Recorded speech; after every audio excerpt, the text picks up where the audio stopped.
Kalau kita ngomong tentang badan usaha milik negara, ada dua aspek di situ. Satu aspek korporasinya itu, yaitu soal efisiensi, macam-macam tuh prioritas. Tapi bukan itu yang penting, karena itu juga berlaku pada korporasi biasa. BUMN itu ada aspek konstitusinya tuh, selain aspek korporasinya, yaitu mengumpankan kapital untuk bisa dinikmati oleh rakyat banyak. Itu kan namanya aspek distribusi. Itu perintah konstitusi begitu. Jadi kalau kita hanya berupaya untuk mencari untung BUMN, pastikan BUMN berkompetisi dengan swasta. Yang terjadi sekarang, swasta itu mesti ngemis pada BUMN, nggak bisa kompetisi tuh. Kalau tema sekarang itu BUMN bangkrut, ya memang dari awal ada salah investasi, macam-macam itu. Tapi yang lebih penting adalah sorotan publik terhadap fungsi dari BUMN, yaitu maraknya komisaris-komisaris yang ditempatkan tanpa kapasitas. Kan itu intinya kan. Soal ini yang saya persoalkan. Saya lanjut dikit supaya sedikit terlihat arahnya. Kalau tadi memang nggak ada arahnya. Tadi saya baca di koran, Presiden Jokowi ngumpulin relawan yang sebagian besar adalah komisaris, pasti BUMN. Entah yang besar, entah yang mojok di kabupaten. Jadi relawan ini dikumpulin Pak Jokowi. Lalu Pak Jokowi bilang begini, kalian tunggu saatnya, saya beritahu arah kalian harus kemana. Kenapa Jokowi bilang begitu? Karena relawan bertanya, arah kami kemana Pak Jokowi 2024? Jadi bukannya memikirkan arah BUMN, tapi arah politik. Jadi Pak Jokowi nggak punya interest lagi dengan BUMN. Oh dia sengaja kumpulin relawan untuk memastikan arah politiknya tuh. Sebetulnya hal semacam ini yang disorot oleh publik tuh. Kita nggak nyorot akuntan mana yang periksa PLN, akuntan mana yang periksa Garuda. Itu standarnya udah ada. Tapi fungsi sosial dari BUMN ini, bahkan Presiden nggak peduli lagi. Presiden lebih peduli dengan mengumpulkan relawan. Jadi kalau ditanya misalnya, bagaimana cara menyelamatkan BUMN? Ya percepat aja pemilu. Supaya Erick Thohir jadi menteri, jadi presiden, atau Ganjar jadi presiden. Kan orang hanya ingin lihat itu, cepet-cepet aja. Karena nggak ada lagi yang punya interest untuk membahas masa depan BUMN. Kalau Pak Erick Thohir misalnya mau membahas lagi, itu artinya dia kehilangan waktu politik untuk mengkonsolidasi relawannya. Tuh. Demikian juga Pak Jokowi. Tuh. Jadi itu yang terjadi. Jadi kalau mau menyelamatkan BUMN, pakai cara VOC. Apa tuh VOC itu? VOC dulu bisa bikin akumulasi karena dia punya dua kekuatan. Satu, dia boleh punya angkatan bersenjata. Dua, dia boleh cetak uang. Jadi bilang Pak Erick Thohir, persiapkan angkatan bersenjata, lalu cetak uang. Selesai problem. Kalau enggak, persoalannya akan diombang-ambingkan dengan opini publik. Seolah-olah ini cuma soal teknis. Jadi saya kira semakin kita bicara tentang keadaan sekarang, itu artinya kita mencari fokus baru. Nah fokus baru itu baru ada kalau ada paket perubahan total, bahkan radikal tuh. Fungsi dasar BUMN adalah distribusi, menjaga kemakmuran, menghasilkan kemakmuran. Nah parameter itu yang diukurkan sekarang. Nah itu satu paket dengan kegagalan ekonomi. Jadi apa intinya di situ? BUMN kita tuh bukan BUMN yang dirancang seperti punya Singapura, enggak.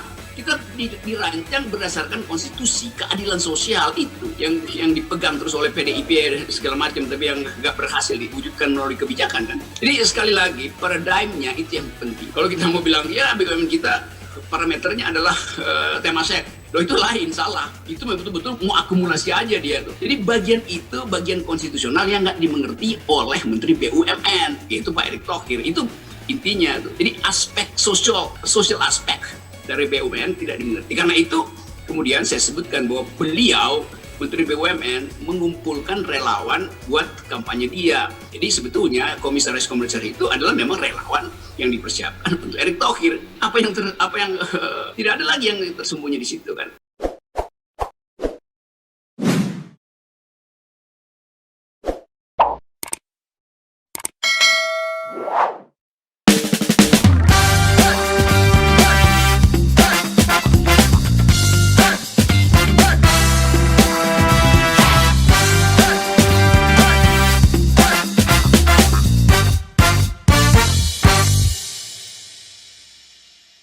Hancur negeri. Kan itu kan wartawan tanya, jadi saya terangkan begitu. Karena bagi saya nggak ada gunanya menerangkan akuntansi dari BUMN. Akuntansinya udah standar, kan bolongnya kan bukan karena soal akuntansi. Jadi sekali lagi ini kalau kita ngomong tentang badan usaha milik negara, ada dua aspek di situ. Satu aspek korporasinya itu, yaitu soal efisiensi, macam-macam tuh prioritas. Tapi bukan itu yang penting, karena itu juga berlaku pada korporasi biasa. BUMN itu ada aspek konstitusinya tuh, selain aspek korporasinya tuh. yaitu mengumpankan kapital untuk bisa dinikmati oleh rakyat banyak. Itu kan namanya aspek distribusi. Itu perintah konstitusi begitu. Jadi kalau kita hanya berupaya untuk mencari untung BUMN, pastikan BUMN berkompetisi dengan swasta. Yang terjadi sekarang, swasta itu mesti ngemis pada BUMN, nggak bisa kompetisi tuh. Kan itu intinya kan. Jadi BUMN artinya berubah menjadi etatisme. Gitu. Hal yang dulu 98 kita diskusi panjang lebar soal menempatkan secara fit and proper status dari BUMN. Kalau dia segera jadi etatisme, itu jadi kayak orde baru tuh. Kalau dia jadi swasta, dia bertentangan dengan konstitusi. Maka dicari jalan tengah. Itu perusahaan negara, tapi dengan profit. Profit itu bukan profit seperti korporasi. Profit itu harus tiba langsung pada rakyat itu. Tapi itu yang dilupain. Sehingga dianggap aja bahwa BUMN itu adalah mesin akumulasi, bukan mesin distribusi. Kan ngaconya di situ kan. Itu poin pertama. Poin kedua, kalau tema sekarang itu BUMN bangkrut, ya memang dari awal ada salah investasi, macam-macam itu. Tapi yang lebih penting adalah sorotan publik terhadap fungsi dari BUMN, yaitu maraknya komisaris-komisaris yang ditempatkan tanpa kapasitas. Kan itu intinya kan. Soal ini yang saya persoalkan. Saya lanjut dikit supaya sedikit terlihat arahnya. Gitu. Kalau tadi memang nggak ada arahnya. Tadi saya baca di koran, Presiden Jokowi ngumpulin relawan yang sebagian besar adalah komisaris, pasti BUMN. Entah yang besar, entah yang mojok di kabupaten. Jadi relawan ini dikumpulin Pak Jokowi. Lalu Pak Jokowi bilang begini, kalian tunggu saatnya, saya beritahu arah kalian harus kemana. Kenapa Jokowi bilang begitu? Karena relawan bertanya, arah kami kemana Pak Jokowi 2024? Jadi bukannya memikirkan arah BUMN, tapi arah politik. Jadi Pak Jokowi nggak punya interest lagi dengan BUMN. Oh dia sengaja kumpulin relawan untuk memastikan arah politiknya tuh. Jadi itu satu soal tuh. Nah, sebetulnya hal semacam ini yang disorot oleh publik tuh. Kita nggak nyorot akuntan mana yang periksa PLN, akuntan mana yang periksa Garuda. Itu standarnya udah ada. Tapi fungsi sosial dari BUMN ini, bahkan Presiden nggak peduli lagi. Presiden lebih peduli dengan mengumpulkan relawan. Jadi kalau ditanya misalnya, bagaimana cara menyelamatkan BUMN? Ya percepat aja pemilu. Supaya Erick Thohir jadi menteri, jadi presiden, atau Ganjar jadi presiden. Kan orang hanya ingin lihat itu, cepet-cepet aja. Karena nggak ada lagi yang punya interest untuk membahas masa depan BUMN. Kalau Pak Erick Thohir misalnya mau membahas lagi, itu artinya dia kehilangan waktu politik untuk mengkonsolidasi relawannya. Tuh. Demikian juga Pak Jokowi. Tuh. Jadi itu yang terjadi. Nah saya menganggap bahwa dulu kan kita suka kritik VOC itu.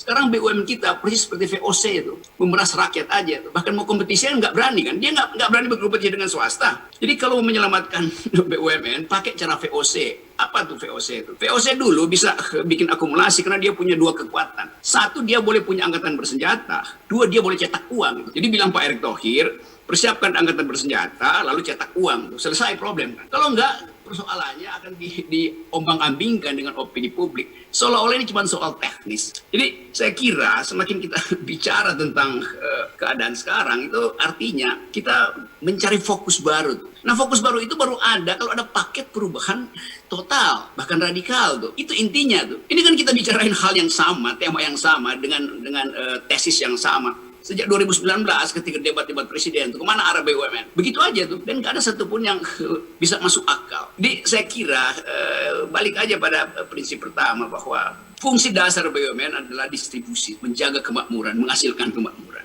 Nah parameter itu yang diukurkan sekarang. Nah itu satu paket dengan kegagalan ekonomi. Jadi apa intinya di situ? BUMN kita tuh bukan BUMN yang dirancang seperti punya Singapura, enggak. Kita dirancang berdasarkan konstitusi, keadilan sosial itu yang dipegang terus oleh PDIP segala macam, tapi yang nggak berhasil diwujudkan melalui kebijakan kan. Jadi sekali lagi paradigmnya itu yang penting. Kalau kita mau bilang ya BUMN kita parameternya adalah Temasek, loh itu lain, salah. Itu betul-betul mau akumulasi aja dia tuh. Jadi bagian itu bagian konstitusional yang nggak dimengerti oleh Menteri BUMN, yaitu Pak Erick Thohir. Itu intinya tuh. Jadi aspek social aspek dari BUMN tidak dimengerti. Karena itu kemudian saya sebutkan bahwa beliau Menteri BUMN mengumpulkan relawan buat kampanye dia. Jadi sebetulnya komisaris-komisaris itu adalah memang relawan yang dipersiapkan untuk Erick Thohir. Apa yang tidak ada lagi yang tersembunyi di situ kan.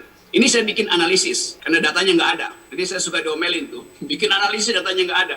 Kalau datanya ada, nggak perlu analisis. Begitu Anda lihat fakta, Anda nggak perlu analisis. Jadi saya melihat sinyal itu, simbol-simbol itu. Refli, Harun.